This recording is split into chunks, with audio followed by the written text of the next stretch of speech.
I built the ultimate fishing micro skiff using a $350 boat from TEMU that can fish day or night. I hand built the electrical system and tricked out the boat with rod holders, GPS, and tons of lights. I grew up as a poor Florida boy fishing from canal banks, and I never had thousands of dollars to spend on a fishing boat, but Grandpa always taught me if you want something nice, you gotta build it yourself. And with a little help from this video's sponsor, LitTime, who provided me with a lithium iron phosphate battery to power the boat with. So I logged on to TEMU, searched an inflatable boat, and bought the cheapest one I could find. So we got a package in fresh from China. I did some research and found out that this boat actually used to be sold primarily in Europe for upwards of 600 euros. So that's pretty expensive, over $600 American. But now for some reason, China is selling it through TEMU for only $350, which is quite a deal. It looks pretty awesome on the pictures. Let's open this thing up and see what it looks like. Oh my gosh, I almost ran the razor right across the boat. There's no protective packaging in the box at all. This must be the center. Here's the bow of the boat. The whole thing doesn't feel very heavy, which is a good and a bad thing. It's good that it's light, easy to transport. It's bad because it means that they didn't use a very heavy duty or thick rubber to build the boat with. But man, this thing looks pretty dope already. It's got the ropes all woven in the side, all military style. This bad boy looks sweet. All right, let's stretch this thing all the way out and get it blown up. We have two options. We did get an air pump in the box. This is pretty much a standard paddleboard air pump. It could pump this up. I definitely don't want to use this. I do have my own electric paddleboard pump. There's actually 3 separate chambers, which is pretty cool because if any one of them ruptures, you still have 2/3 of the air in the whole boat to get you home. So I really do like that safety feature. Starting to take shape here. We've got the 2 pontoons partially inflated, giving the boat some structure. Now we can fit the floor piece inside. Once it's inside securely, then we'll go ahead and we'll give full pressure to the whole boat. Let's connect to it. Let's give it some air. Side tubes inflated to 3.5 PSI, floors at 10 PSI. Floor is rock solid and it's got a really nice flooring on it. So far, pretty impressive. It looks pretty cool. Smooth bottom, not very hard. That's kind of a bummer. I wish they would have lined this with like a harder, more abrasion resistant rubber, because if this thing hits bottom, this feels like a pretty soft material, could tear. There is a paddleboard fin box right over there. So you could put the fin in there and run this thing just like a paddleboard or a regular kayak. Looks sweet, man. This thing looks like a Navy SEAL military boat had a baby with a paddleboard, and this is what you get. Really cool looking rib style. You've got the ropes on the outside here, so you could attach accessories to the ropes or use the ropes to hold on to, climb back into the boat when you fall down. Floor is actually very, very rigid. I'm pretty impressed. Floor, we inflated it to 10 PSI. That gives you a nice rigid floor, and it comes with a pretty sweet like EVA foam deck on it already. We actually have a bunch of storage right up under there, so you could tuck bags, boxes, all kinds of things up in the bow and they're out of the elements, which is pretty neat. It's got a really, really sturdy transom in the back. It's got like a bilge area almost, and it's got a drain plug in the back. Looks like a check valve, so when the water gets in, water can flow out. Self-bailing, paddle, seat. You could use this thing just as it is now, maybe put some coolers in it for a seat, but we do have these really nice, they're actually aluminum. That's pretty impressive. Wow, very nice. Let's pull the plastic off the seat. Dude, that looks really nice. The back seats here, uh-oh. All right, guys, something doesn't look right here. First off, the seat doesn't even appear to be big enough. There must be other mounts in the box. The brackets that are on the seat absolutely do not match what's in the boat at all. Thanks a lot, China, for sending me the boat with no seats. Paddle feels real chintzy, very, very thin. Does come with drip guards, which is nice. Here we go, paddles mounted. Boat looks pretty cool. Pretty bummed though that the seats don't mount. I'm pretty bummed that it has a soft bottom, doesn't have any hard stripping on the bottom. Oh gosh, yeah. It's not too bad. Definitely feel some flex in it, but it's holding my body weight spread out across the 2 sawhorses. Strong little boat. So I'm gonna say this boat should be strong enough to take out in the ocean. Let's try and rig the motor up. See what that says right there? That says outboard motor in Chinese, I'm assuming, because this is a $250 outboard motor that I bought from TEMU. Now this outboard motor claims to be a 4 horsepower, 4-stroke outboard motor. Now, unfortunately, this thing has leaked oil all over my shed and all over my driveway already. They must have sent it out packaged with oil, or somebody had bought it, filled it with oil, and then returned it, which is not a good sign. But look at this guy. Not bad, very light. Look, I can hold it with one hand. Very light little motor, probably about 25 pounds. Really nice transom on this boat. Looks like it's made out of plastic, but it does look pretty tough. It's got some traction pads where the motor mounts, and looks like it's already set up to go for this outboard motor. It does not appear to be adjustable. The prop is sticking way too far down in the water. This is not good at all. So on the outboard motor here, we have what we call the cavitation plate, and that thing needs to be up closer to the hull. So it looks like this thing needs to go up 4 inches. So what I need to do is add a piece of wood right here where the motor mounts to raise the transom up about 4 inches. Obviously this is a pretty terrible sloppy mounting job, but if the boat performs well enough out in the ocean, then I'm gonna go ahead and build a really nice, proper, strong transom mount for this thing. I just don't wanna waste time on it if this thing is gonna be a total piece of junk. And now we've got the bottom of the cavitation plate almost in line with the bottom of the boat. So that should be pretty good mounting height right there.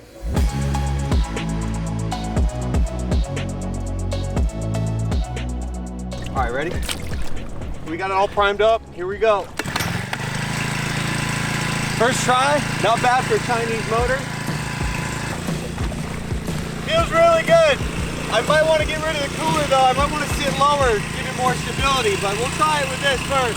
So far, it seems pretty cool, and the board, I keep calling it a board, but really it's a boat. It's super stable. Like, I'm rocking it back and forth, putting weight on my both legs here. This thing is very stable. The water test started off pretty good. The motor wasn't very fast, but I was very impressed with the boat. It handled the wind chop on the bay really nicely. And then I did some wave testing by running this through the wake of another boat. All right, here we go. Here's a little bit of waves right here. Oh yeah, nice. Whoa, all right. We got a little water over the side. All right, we're surfing it. Oh, we lost it. Oh, here we go. Oh yeah, now we're surfing, baby. Woo, we're surfing. I put a few more beat downs on the boat and it handled really well. It cuts over waves pretty good and cuts through chop really nicely. It's definitely a good riding boat, but we began to run into some trouble with the motor. I don't know what's going on. Could be because of new motor and it's breaking in, but it's got some weird smells to it, like it's burning off oil or running hot or something. And the more I ran it, the worse the problems got. So we got some serious problems. We're actually leaking gasoline out of the motor now.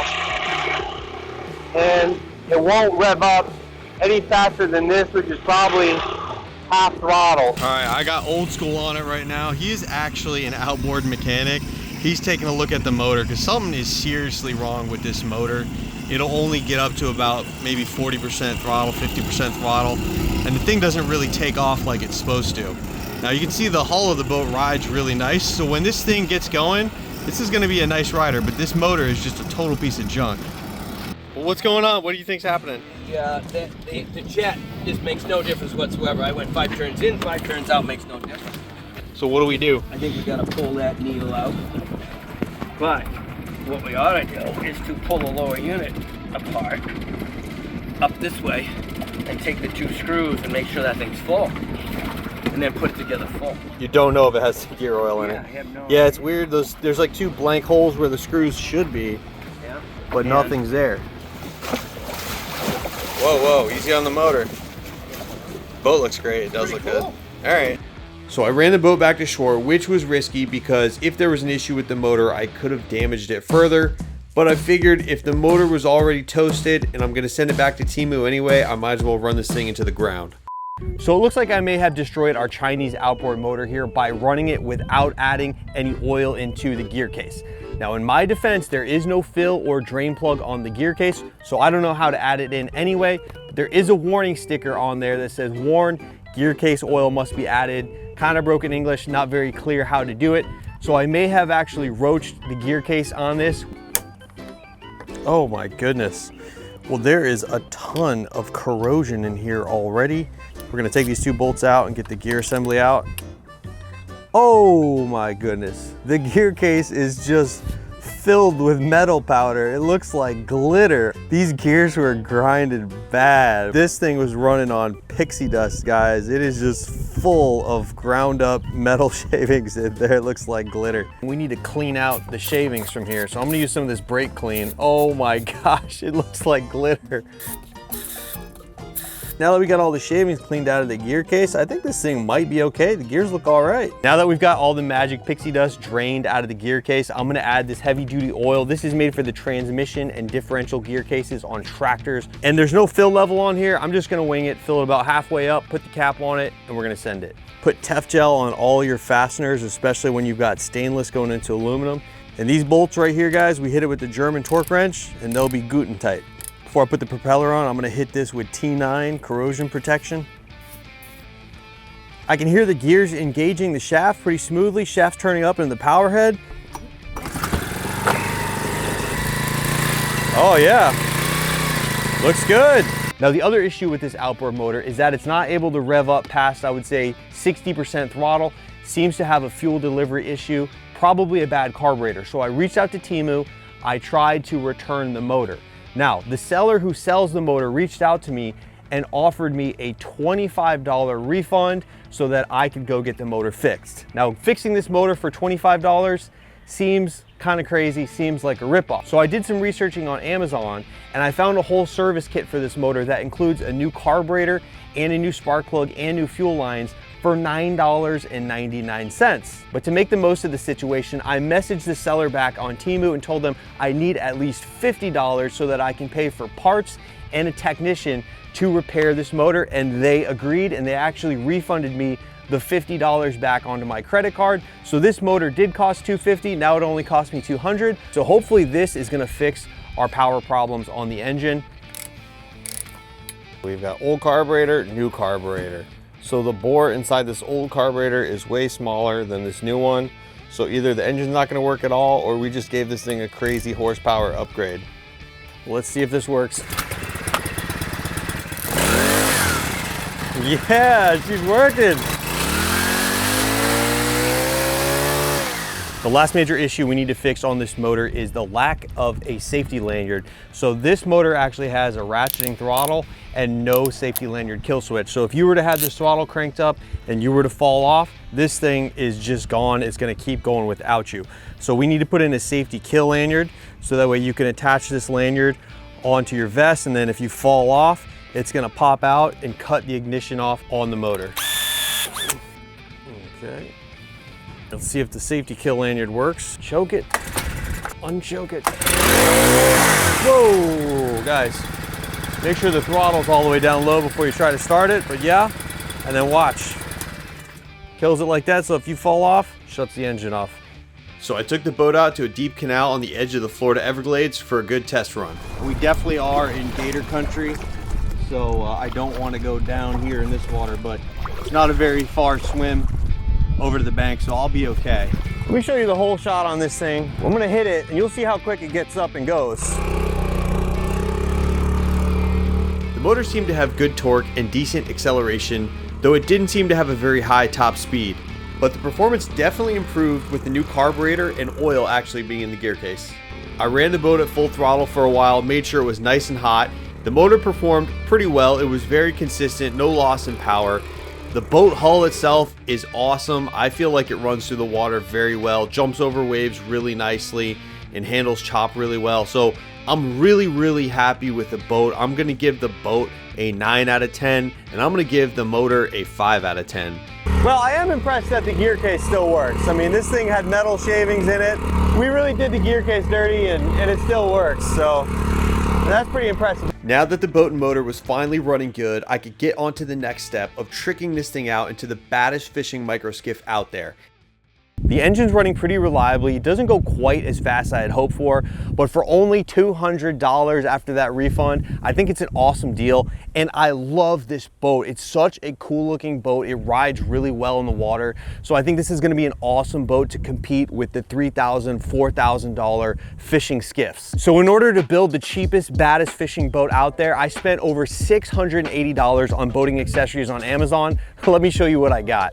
We got the Water Snake Tracer electric trolling motor. We're gonna have a gas and an electric motor on this boat at the same time. We've got the Garmin Striker 4 CV GPS and fish finder. This has the clear view transducer with it that gives you an amazing image of the bottom. So we're gonna be able to find the fish, mark spots, do all that kind of stuff, just like a big expensive fishing boat would be. And this thing was only like 180 bucks, so I think it was a pretty good deal. I've got 6 of these floodlights that we're gonna put all around the boat so we can run day and night. We're gonna have spotlights looking ahead, floodlights going out the back and side, so when we're fishing, we're gonna be able to see into the water amazing. I've got 4 of these adjustable rod holders. We're gonna put 2 rod holders in the front, 2 in the back, so we're gonna be able to store a bunch of rods and troll at the same time. LED navigation lights. This is the green and red lights that's gonna go on the front of the boat. I'm actually gonna build a deck up there and mount these up there. And I've got this RGB ICD LED rope light. It's gonna go around the boat for ambient lighting and for showing off, but this thing is crazy. I don't know if you've ever seen one like this. And I've got an entire switchboard that I'm gonna mount into an electrical box to run all the lights and the electrical accessories. Now, if you're wondering how we're gonna power this electrical menagerie of a boat,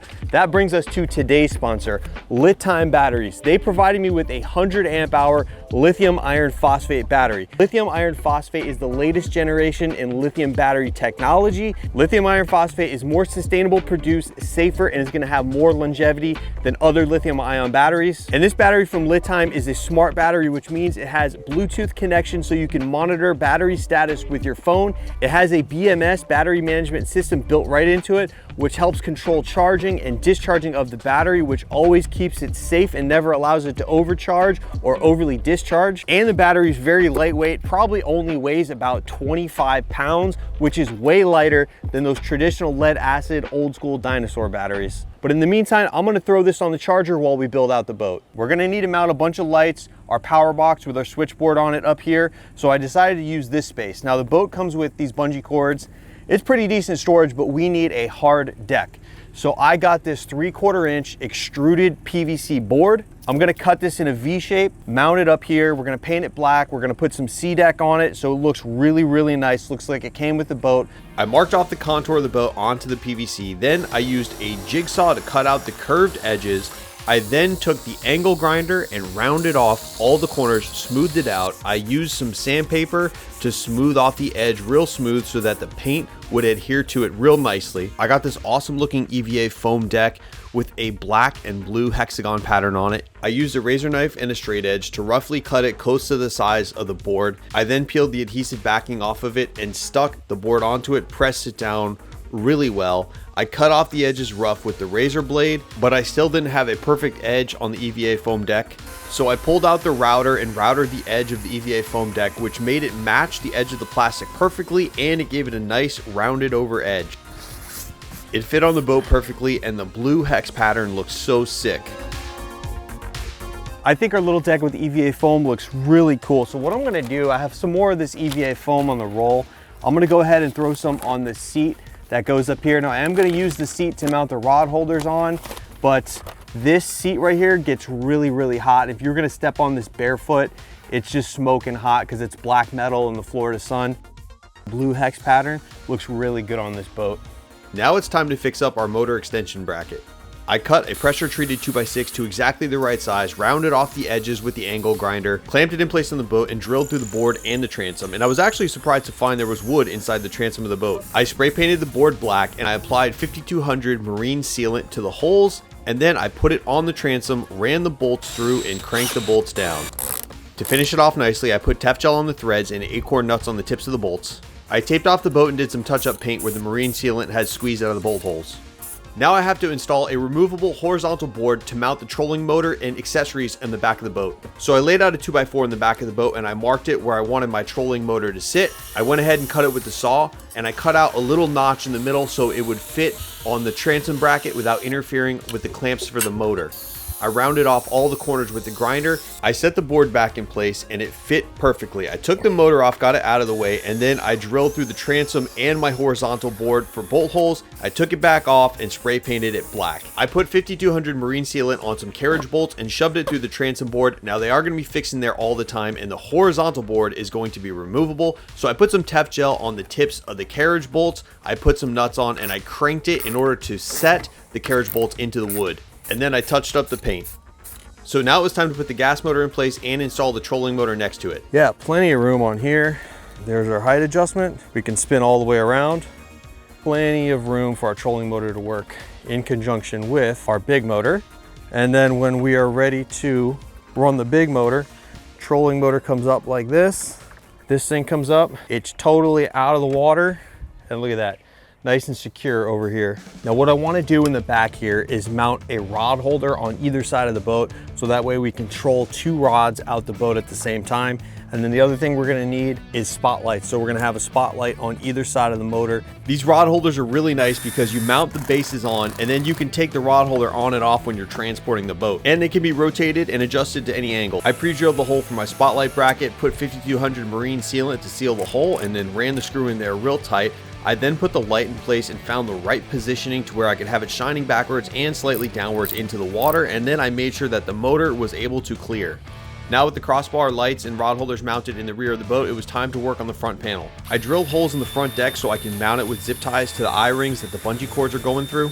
Then I made an extension block to mount on the front of the boat so my lights would look over the bow. I cut it with the saw, smoothed it off with the grinder, and painted it. While the paint was drying, I figured out where I wanted to put my rod holders on the front seat. I drilled through the front seat, put Tef gel on the bolts, and mounted the bases of the rod holders on the seat, cranked it down pretty good. I reinstalled the seat back into the boat, put the rod holders in place, and it looked perfect. And I still have enough room to stand in between the rod holders if I want to get a high vantage point while I'm fishing. The paint was dry on my headlight extension block, so I set it in place on the deck, pre-drilled some holes, and I mounted it into the little deck. I then put the little deck on the front of the boat and figured out how I wanted to position my headlights. I pre-drilled the mounting holes, put some marine sealant in place, and screwed the brackets down. I put the headlights in their brackets, lined them up, and cranked them down, and these things look awesome. They're going to put out so much light. Now that the forward-facing lights are finished, I need to put the port and starboard side lights in. I have to drill all the way through the board and run a bolt up from the bottom because extruded PVC is not really strong enough to handle screws. The screws could rip out, so I do want to through bolt this. I angled the light slightly backwards and down. That way it's looking into the water, kind of in the area where you would fish on the side of the boat, but it's not shining into your eye. This is going to be my control box here. It's going to have my switchboard on here, and then the GPS is going to go next to it like this, and then all the wiring is going to be inside this watertight box. So I need to make some chalks back here to angle this forward. I need to paint this black. I need to get all this mounted up and all wired up inside the box. I figured out what angle I wanted the box facing back at, took some measurements, and then I cut some pieces of wood on the angle to mount the box onto. I smoothed the blocks off with the grinder, and then I pre-drilled some holes into the electrical box and ran some screws from the inside of the box and mounted the angle pieces of wood. I drilled a bunch of holes in the back of the box for the wires. These are going to have cable glands going through them, so they had to be the right size holes. I then laid out the template on the front of the box to mount my switchboard onto, and then I used the vibration saw to cut a perfect hole into the front of the box. The switchboard fit perfectly into it. I pre-drilled the mounting holes into the switchboard. Then I took the switchboard back out. I sanded the box so the paint would adhere to it very nicely. I spray painted it black. And then once it dried, I put all the cable glands into their holes and tightened them down.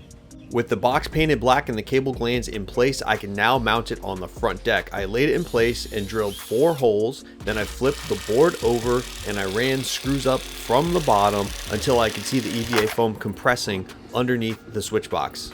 I put a little bit of silicone on the gasket for the switchboard to make sure that it was 100% watertight. I put the screws in and snugged them up just enough. Now the box was finished and it looked awesome. It was time to mount the GPS and start wiring in all the other components. I matched up the mounting angle of the GPS with the switchboard. I set the bracket in place and I ran some screws into the PVC board, and it held good enough to mount the GPS with. And then I snapped the GPS in its place and it looks phenomenal next to that switchboard. I began the incredibly long process of wiring all the components into the switch box. I had to extend all the wires on all the components because they were too short. I used heat shrink connectors on everything, and I doubled up with additional heat shrink on top of the connectors, so everything was double sealed up.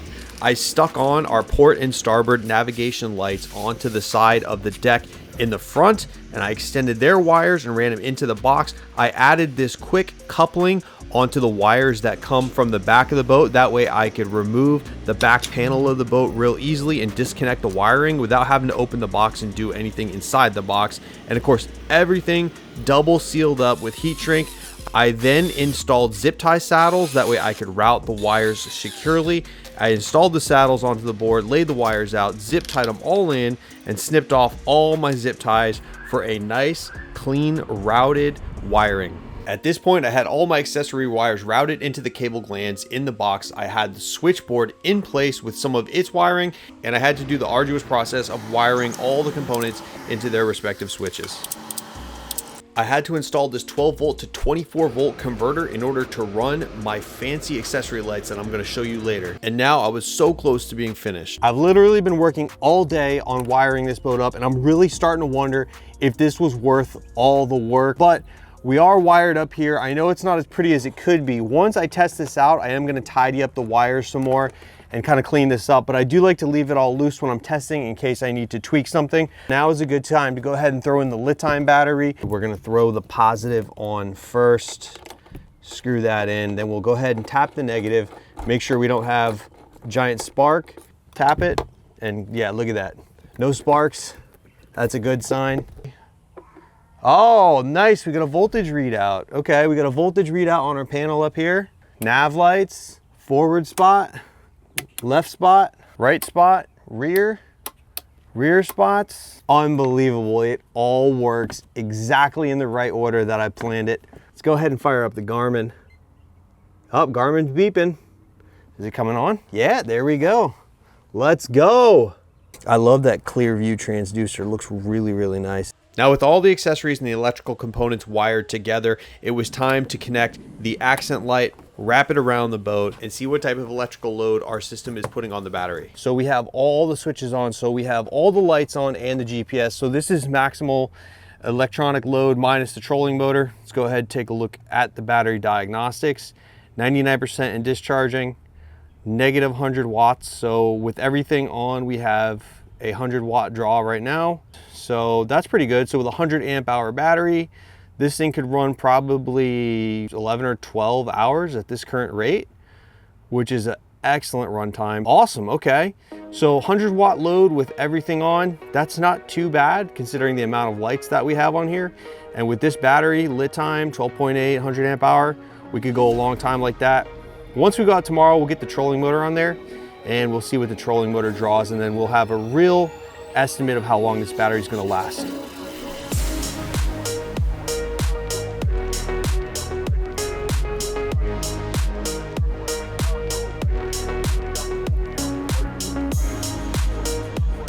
It was a long, hard day, but it was definitely worth it because the boat looks so sick, especially with the accent lights. I love being able to change the different color schemes. Now, what's unique about this, it's an RGB IC. So RGB LEDs are the types of LEDs that can become different colors. RGB IC, the IC means individually controlled. So what that means is that any one of the LEDs along the whole strip can be its own unique color separate from the rest of the LEDs. And what that allows the controller to do is give it different patterns. So it allows it to change colors, it allows lights to chase each other up and down the strip like that. A lot of options with this, really, really cool. Now let me get up in here. We got our forward facing spotlights, our port side light, of course. If you want, you can give it on the starboard side. So we have individual control of port and starboard. We can look out the back there, see our lines. And then of course we've got our, little fancy light here on a switch.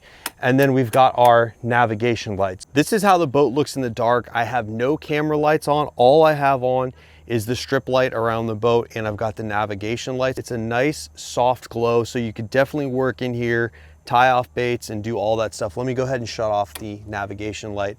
And it's not super bright for filming, but this is just perfect to have as a nice courtesy light. And let's go ahead and let's throw it on like a red color. So here's the red light. This is the perfect amount of light as a utility light. Doesn't kill your night vision, but it gives you just enough light so that you can work inside the boat. And let's go ahead and throw this thing onto green. And there's green. Green's a little bit brighter. I definitely like the red. Red's got a really good feel, really good ambience with the red there. So the boat is very configurable for a lot of different situations, which is what I like. So let's get this thing out and let's get some fish on board.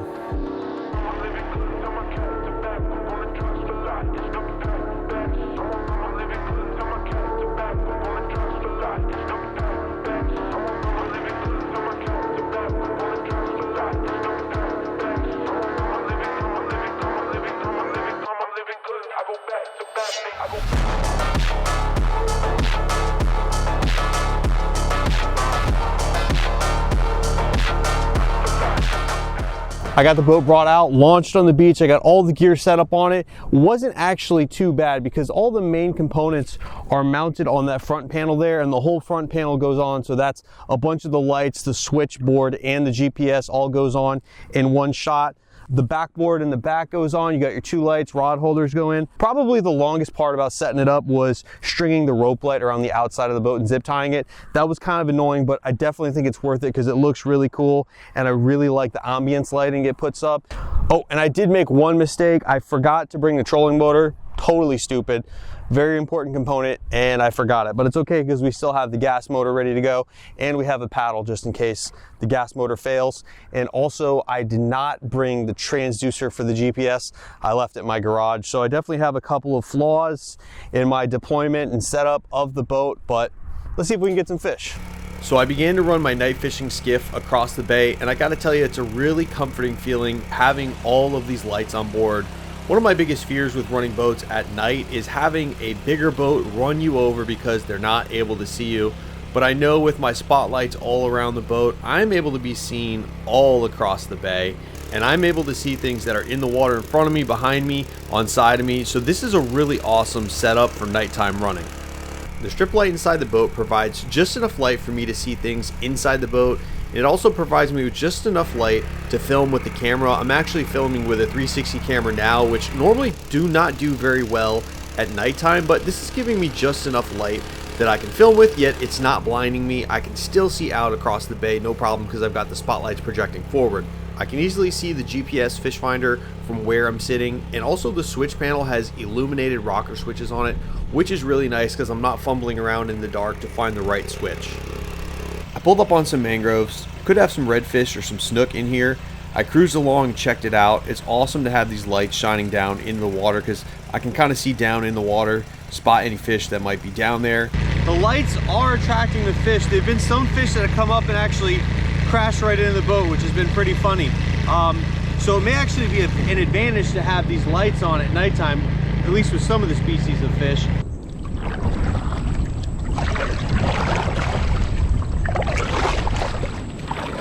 Okay, I don't know if you can see this, but I'm on the edge of the mangroves here.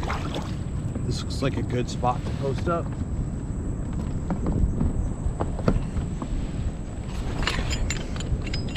Let's put our anchor out. So I anchored up at this spot for a bit, which was a bummer. I wish I had brought the trolling motor instead. Could have kept me in a little bit tighter to the mangroves, in at better fishing spots. I was kind of bobbing in and out with the wind closer and further from the mangroves, and the whole situation was kind of a mess. I probably scared the fish away by getting too close with the gas motor to the mangroves, and then things got real bad when the handle fell off of my reel.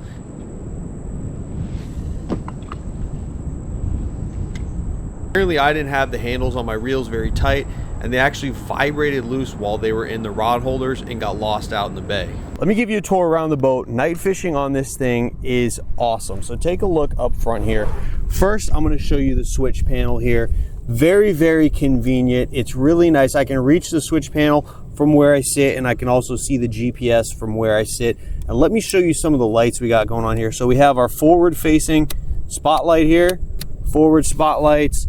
We have our side spreader lights in the water, port side and starboard side. You can control them both in case you're just fishing from one side and not the other. So that's real convenient. And then we got the light in the back here, which is awesome for trolling and all that. and it's great just to have 360-degree lighting. You can see I got my anchor out in the water. You can see it in the light there. Camera backpack here. I've got some of the safety emergency gear tucked up under the way. I have an extra handheld spotlight right here.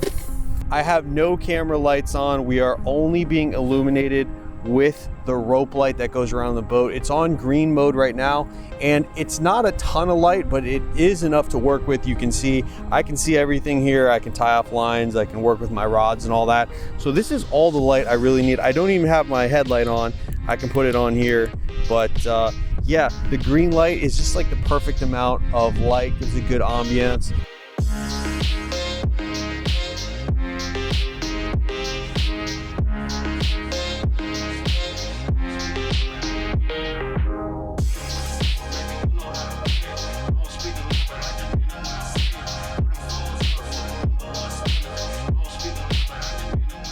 Drop a comment below and let me know, is this mission accomplished? Did I build the sickest nighttime fishing micro skiff from a cheap boat? And does this boat have the capabilities of a far more expensive fishing boat? Nighttime fishing is so much fun. It's so quiet and peaceful out here because no one else can get out in here and fish but me, because I've got all these crazy lights on here. Big thanks to LitTime batteries. Make sure you go and check out LitTime batteries. The battery has been phenomenal. It's kept the voltage high this entire time with all the lights and everything. A link to LitTime batteries will be in the video description below.